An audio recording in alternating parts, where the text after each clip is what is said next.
Assalamualaikum. My name is Mohammed Azmi and I am the OET trainer in this M&M Institute. Today is our second class for speaking.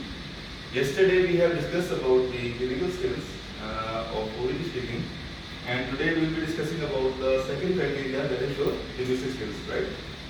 As a matter of fact, there are certain areas that you have to focus on. You need to understand what those criteria are before you can move on your speaking skills. So let's begin with the first criteria, that is intelligibility. So what we have in the intelligibility, first of all, is the pronunciation. You need to learn how to pronounce different words, right? Your pronunciation should be appropriate, like there would be stress on the right part of the word, right? Where we have vowel, we need to put stress, and where we have consonant, we have to put stress or not. We need to learn this thing up, right? Anyhow, we do have an accent that is understandable. I'm not saying that you have to copy an accent. You must have a natural accent, number one. Number second thing is, but the accent should be understandable to everyone, right? Followed by the intonation. What is intonation? Your highs and lows. Your tone should not be in one tone.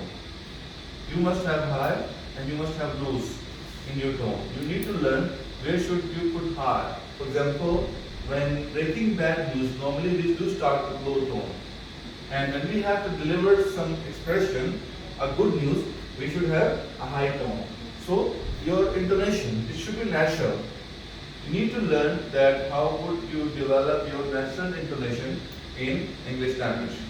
The native language, whatever your native language is, when you are speaking your native language, automatically there is automation by your brain center that you can intonate things in your native language, because it's being processed in the language center of the brain, and we have observed since our childhood that how we have to speak certain things. Similarly, as per the rules and regulation of the grammar of English language, we have to work on our intonation, like highs and lows. Expression. We have a good news, we express with high tone. We have a bad feeling, we express with low tone, right? Okay. So similarly, the thing that is related to intonation is the correct word stress. As we can see, normally people do pronounce different things differently as per their demographic background. For example, people pronounce P as F, for example. Some people pronounce P as F, right? Some people pronounce like detail, like in our accent, they do prolong the words. It's detail, not detail, right?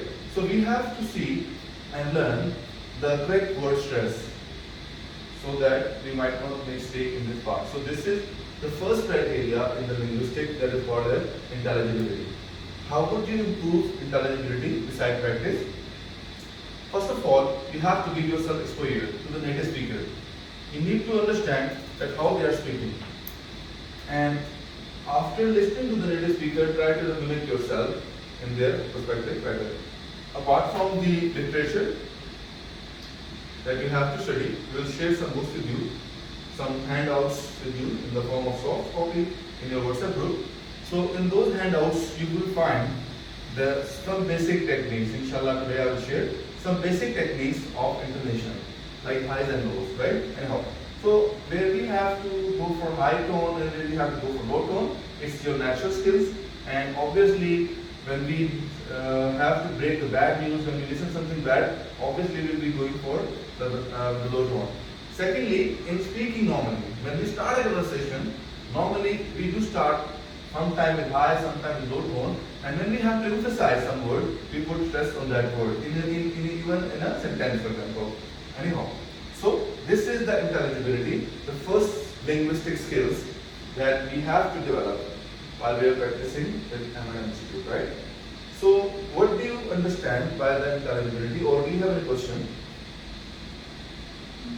Okay, if you don't have any question, we are going to move on toward the fluency. So the second part of your marking criteria in the linguistic skill is your fluency, right? So we can see in terms of fluency, on a broader spectrum, if we to define the fluency, it do mean that you have to speak at length without hesitation, with natural pauses, and omitting the unnatural pauses. In simple words, fluency means that you can speak at length without hesitation, with natural pauses and omitting unnatural pauses, such as ahs and ums. And one more thing that is being embedded in the part of the fluency criteria is the false start.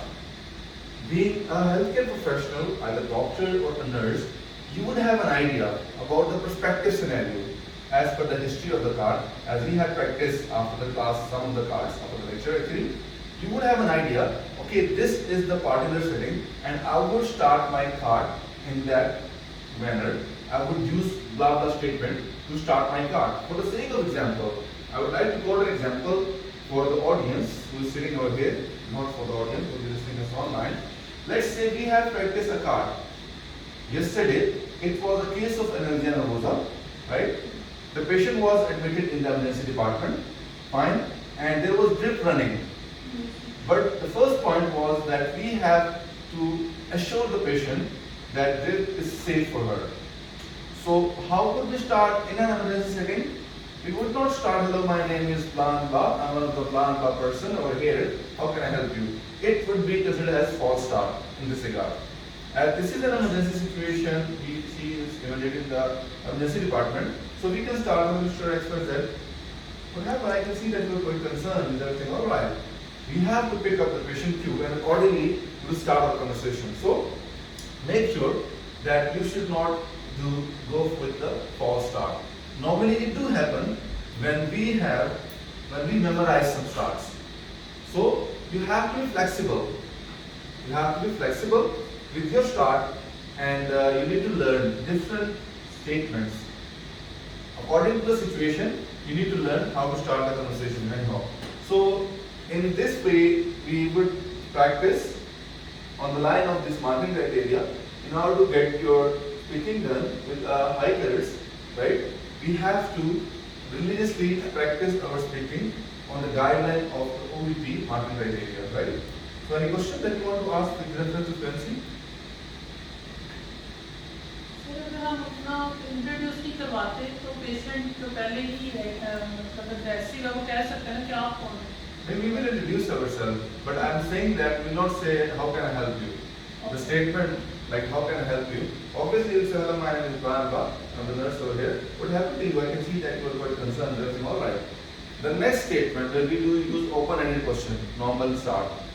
In the normal start we use open-ended question. How can I help you? Is an open-ended question. But in the normal, in the emergency circumstances, we might not start with how can I help you. Rather, we could start with the situation. You seem to be quite concerned. That's not right. I can see there are some marks on your face. What happened to this little angel? According to the situation, you need to pick the statement up. It is a situational thing. You might not be able to.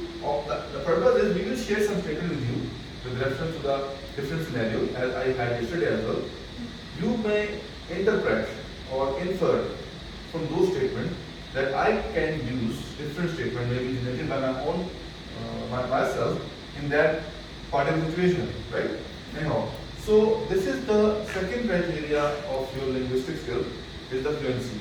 You would like to ask a question in here, okay? Followed by the appropriateness. So what is appropriateness? Appropriate, as the name indicates, that you must be appropriate, you must have, in simple words, you must have a manner, right, to speak in that particular setting. So, in terms of in terms of this OET marking criteria, formality, what we have in formality, we can have age, we can have the setting, we can have the condition of the patient. So, according to the situational scenario, you have to adjust yourself. Whether you would greet the patient, whether you will go for the recognition skills, whether you use some icebreakers or not, right? Whether you go for open-ended question, whether you start from begging question, whether you can start with, you can say some joke for example or not. If you do start with an open-ended question in a scenario when the patient is coming to you for second time, where tagging question is an appropriate question. Where tagging question is an appropriate question. For the sake of example, there is a scenario where we can use how can I help you. Like first encounter, you are seeing the patient for first time, and in that particular setting, this statement will be appropriate, that how can I help you. But when the patient is coming back, or you will be there with the reports, right? So you can say, for example, I believe that today you are here to collect your blah blah reports. Anyhow, in this regard, like in that particular setting, if you use this statement, how can I help you? It would be false start, right? So you have to understand that I should not be using false start. It would impact the formality. It's not a right formality. Similarly, it's minor thing. If the patient is young patient, and you call him with Mr. X, it's a wrong formality. We call it the first name. If the elderly patient, you adjust your tone differently, it will be a wrong formality. You are in the clinic and you are following the decorum of the emergency, wrong formality. You are in the emergency department, you are following the decorum of you are in the emergency department, you are following the decorum of clinic, wrong formality. So your formality, I have given you this could be age, patient condition, clinical setting, like what we have ICU. According to that, you will adjust and the patient condition and all. Tone. Again, breaking bad news, we have low tone. Good news, high tone. Young patient, energetic tone. Elderly patient, like moderate tone. So your tone should be appropriate. You need to know where to use which volume. In simple word. You need to know where to know which volume. Where we have trust, where we have peak. If you can have the sinusoidal form of our voice, we have to see there should be having high, there should be having low tone. And it's natural actually. It should be natural. But you have to understand, like if I am in the emergency department breaking bad news, talking to parents in a situation, should I have high, should I have low tone? Okay? Then jargon. We should not use any technical language. Because we are talking to a layman. While talking to a layman person, it is important for you to understand that jargon should be avoided. Right? Anyhow. Now last point is the grammar expression. In terms of the grammatical range and accuracy, it is important. Grammatical range and accuracy is important. We must have the accurate range of grammar. The plus point in OET speaking is, as we had discussed, you remember, the collection of questions in closed-ended question. That will be the point when you can use the range of grammatical structure easily. Obviously, it's not only the matter that you have to use the range of grammatical structure over here, but I'm just telling you that that will be the right place to market yourself. You would be having control to use the range of grammatical structure.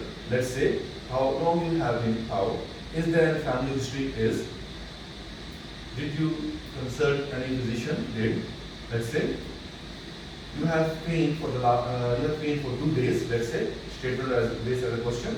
So you can see in no time when inquiring from the patient, you can use the variety of the sentence structure, interrogative sentence structure, for example, WH type sentence structure, statement-based sentence structure.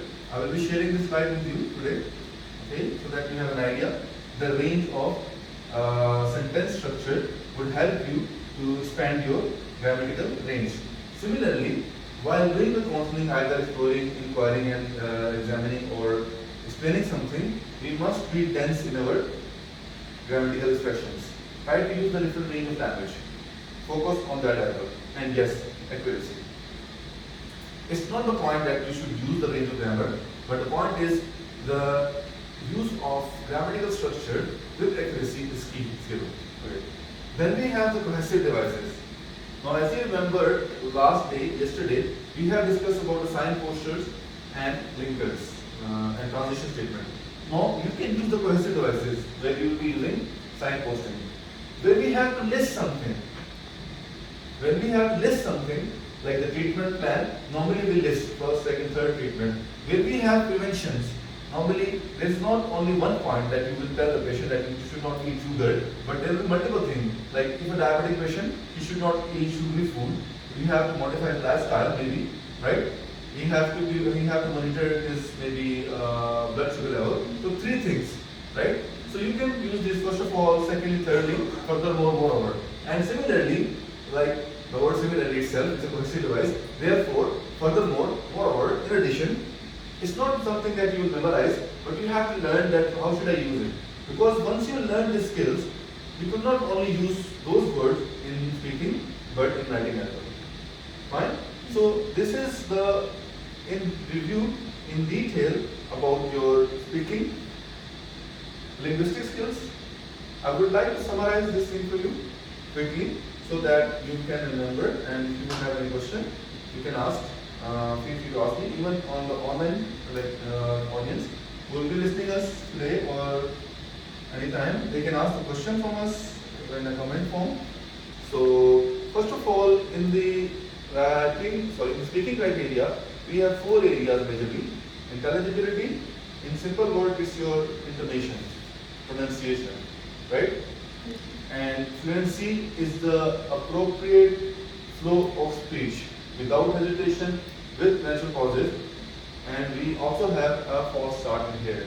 Appropriateness, as the name indicates, that your tone should be appropriate, your language should be appropriate, in simple words. And then range of grammar expression. You can use present, past, simple, interrogative structure, simple, compound, complex structure as much as you can. The density or the gravity of using the grammar expression will be more in writing. And you must learn back this thing in the speaking as well, right? So last point is the cohesive devices, right? So this is the summary of our today's class. If you would like to ask any question, please feel free to ask me. Actually, sir, you have written fake start in fluency. Do we have to start with fake start? Few hesitation. It's false start. We should not have a false start. Okay, sir. Yeah, we should not have a false start. It will be penalized otherwise. Let's say if you are seeing the patient for second time and you are starting the way you are seeing him for first time, the formality will be wrong and it will be a false start, right? Any other question that you want to ask?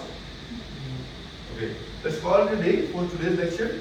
Inshallah, I'll meet you again tomorrow with some other skills of speaking that we have to discuss. In that lecture, we will be discussing how to handle a variety of questions in those lecture. Okay.